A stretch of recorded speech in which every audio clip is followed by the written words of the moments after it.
Hi guys, this is Dr. Sadasivam once again with you. And in today's video, we will be talking about Indo-European Union Partnership. Then we will talk about import of weapon systems, then private investments. We will talk something about land acquisition, India planning its own carbon trading market. We will also talk about Bangladesh offering Chittagong port access to India, 5G auctions, and then chip demand hitting $110 billion by 2030. These are some of the important topics, important from the competition point of view. Now, talking about the Indo-EU Partnership, guys, you should remember one name, EU Commission President Ursula von der Leyen. There was a meeting between our Prime Minister Narendra Modi ji and the EU President, EU Commission President, her name Ursula. So they had instituted something called as a TTT. TTC means Trade and Technical Council. The objective of TTC would be to tackle the challenges, trade challenges, trusted and security issues. This initiative will go a long way in deepening the cooperations between European Union and India. This is going to be the first for India with any of its partners, especially as far as Trade and Technical Council is concerned, and it is second for the European Union because it's already set up one with United States. It's a proud moment for us. The first is with US and the second is with India, right? They're doing it with us at the second, right? So obviously this is a key step towards enhancing and strengthening the partnership between India and EU. Now we are going to talk about import of weapon systems. We have always been talking about Atmanirbhar. Government has been focusing all its efforts in terms of Atmanirbhar to cut down on foreign arms dependency. A new rule has been brought by the Ministry of Defense. Now import of every weapon system. This even includes those bought under the emergency clause.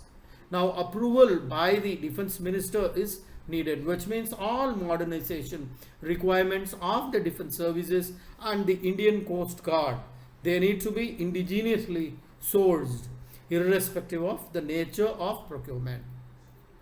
So that's one of the government's step towards Atmanirbhar to promote the domestic industry. Now comes the private investments. This will lead to a lot of cascading effects on private investments. So this has been announced by CII, Confederation of Indian Industries President Narendran, because he strongly feels that the private investments will come many folds during this year. He also feels that while high inflation is a matter of concern, higher food prices will help the rural economy to a great extent. Inflation hits somebody but it benefits somebody else. So one thing very clear is even at 7.8% GDP growth, India will still be the fastest growing economy in the whole world. Now coming to carbon trading market, that's a very big market, guys. In fact, Deloitte Research had come up with a great research on that. Now we all should be aware that India wants to become a net zero by 2070. India is one of the largest exporter of carbon credits in the whole world.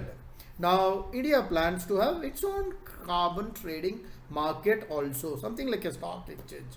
We talked about this Deloitte research. It is mentioned in that research that we will be able to save more than $11 trillion over 50 years, right? 50 years as an over the next 50 years, right? If we take planes and if we plan to realize our export potential of decarbonizing the whole world, and that's the trend happening in all places. Now coming to land acquisitions, very important is the national monetization pipeline. This is identifying 25 airports in the next 2 or 3 years, out of which 4 are in Tamil Nadu. I think all the four are international airports. Now, there is a need for realigning the incentives between the two levels of government. One is the state government, one is the central government. As far as revenues from the sources are concerned, revenue is distributed between the state and the center depending on the recommendation of the GST Council. But the issue comes when you monetize it. How do you manage this monetization revenues? That's a major concern, and a lot of discussions are happening, and we will get you some more details. Now comes a very important event. Bangladesh has offered Chittagong port access. Bangladesh's important port is Chittagong. Now connection between two countries need to be established, and therefore Bangladesh have offered this port to landlocked states like Assam, Tripura, etc. What a nice gesture by the Bangladesh government. Now we are going to talk about 5G auctions, all that is happening. We have already talked about this in one of our earlier videos. 5G will be rolled out in August, September this year. Of course, auctions will take place in the month of May or June, as informed by Communication Minister Ashwini Vaishnav. Now things are moving ahead along with timelines for 5G auctions. Now recommendations from the TRAI, Telecom Regulatory Authority of India, like spectrum reserve prices, quantum of airwaves that need to be auctioned, etc. All that has been decided. So a lot of people think that the prices are higher, considering that the government has already cut down the price approximately by 40%.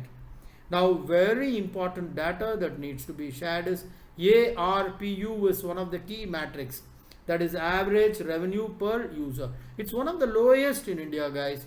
It's $2 against $20 in other countries, which is 1/10, which means there is a lot of scope for adoption, a lot of scope for telecom industry to grow in India, right?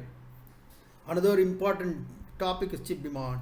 Earlier months we have been hearing complaints from a lot of people that the waiting time for cards have increased quite a lot. All that is because of non-availability of microchips, because that is a very important component that is used in automobiles, consumer electronics. Now keeping that in mind, certain actions are being taken by the government of India, and India will be the fastest growing semiconductor market in the world.